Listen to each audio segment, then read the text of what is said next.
So one of the most infuriating comments that I read in the comment sections of survivors and victims of narcissism is, you picked them. Well, you picked them, but you should learn how to deal with it. You picked this person, so you should do this, blah, blah, blah. You didn't pick this version of them. You didn't pick the deceitful, lying, manipulative, cheating version of them. Unless you were cheating with them, there's a whole different conversation. But under most normal circumstances, you didn't pick this version of this person. You didn't know that they're a liar, a cheater, a manipulator, a person that who puts their hands on other people when they get upset, a person with anger issues and things of that nature. You didn't know this until, they didn't show their true colors until they got comfortable, until you were already in love, until y'all were already married or had kids or living together or something along those lines. It is very rare for a narcissistic person to come into a relationship, mask off, like, hey, here's the real me, love me right now. No, they don't show you the real them until they feel comfortable. They show you a mirrored version of yourself a lot of times. They pick the traits they see that you like, and they just project them onto you. Hey, look, I'm this person right here. They don't show you who they really are. So you didn't pick this person right here. You picked who you thought they were. You chose their representative, for lack of a better word. Anyways, y'all, that comment just be boiling me. It just boils my insides right here. If you've been involved in toxicity and chaos, it's a scary thing to go into something that looks healthy, because what if you don't know how to make that work? It's scary to be a cycle breaker. Even if we break up, even if I'm miserable, I know what it is. I know what that misery is. I know I've been through this. But this over here, and this person that's treated me good, this person who's different, that's scary.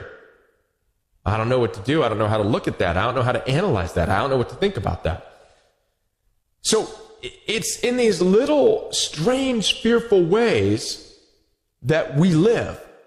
It's important that you realize that a narcissist cannot regulate their emotions. They have an on and off switch. And those that are domestically violent are narcissists, because you are unable to control your emotions. You are blaming someone else for why you feel the anger that you feel. You are irrational in handling of a situation. And sometimes when the narcissist knows that you're sensing their mask is slipping, you'll see that their thoughts become very erratic and their thoughts become irrational, and they start becoming hypersensitive and hypercritical of you. They start questioning what you're doing. Why'd you move the mustard there? Where are you going? Who are you talking to? Oh, I know why you texted that person. Who are you texting? Oh, you're lying to me, right? And all of a sudden, everything that they're afraid of, they start projecting onto you. And that happens if the narcissist begins to realize that the mask is slipping and you're beginning to doubt who they say they are. I believe all domestic abusers are narcissistic, without exception. The capacity to tell someone, I love you, I'm going to care for you, we're in a relationship, and then to emotionally, physically, or sexually assault them, that's zero empathy. That's tremendous entitlement. It's incredible arrogance. That's narcissism. The narcissist's new supply. The new supply thinks they are special. They understand the narcissist better.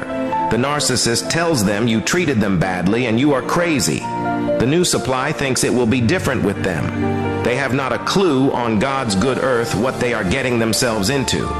Later, when their relationship gets ugly as well, which it always does, they realize it was the narcissist who was, in fact, the one who is crazy, and you were probably abused. Imagine coming to the realization that the person you married, the person you thought you were going to spend the rest of your life with, is neither capable or has the desire to love you. Imagine that person has no care or compassion for your difficulties or trials. Imagine realizing your whole relationship was a farce, and the only real thing they feel for you is contempt. That is what is like for victims who married a narcissist or sociopath.